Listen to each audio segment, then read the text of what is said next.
being dependent on clamming and wrinkling, we're also dependent on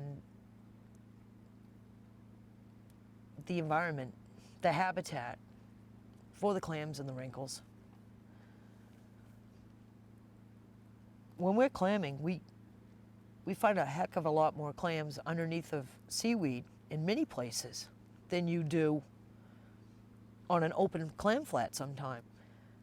You know, and if you picture the rockweed standing up when the tide's in, whether it's going or coming or whatever, and you picture all the clam spat in the water, and if you go back to what I said about the old people brushing the beach, it makes sense because the rockweed probably slows the current down enough for the clams to settle.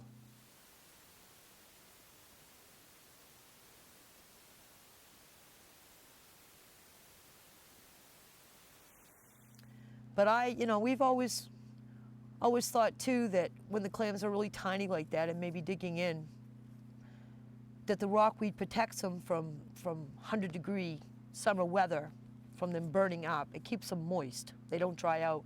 And in the wintertime, we literally, we'll go to move the seaweed, and sometimes it's so cold, below zero at times, that the rockweed will actually break right off in your hand, when you're trying to find clams. Yeah, I think it helps to protect them from the cold as well. It's like a blanket.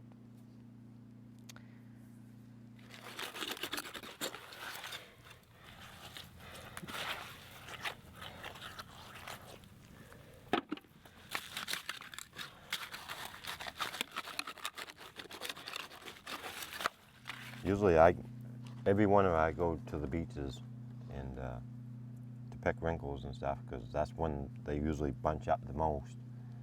And I see, big things of seaweed, big massive piles of seaweed. And you could actually move that seaweed and there's just hundreds of wrinkles underneath of it.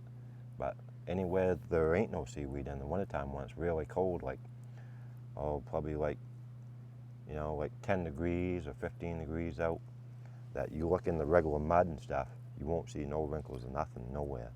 But if you look underneath the seaweed, there's piles of them. And what they're doing is they're going underneath there so they don't freeze.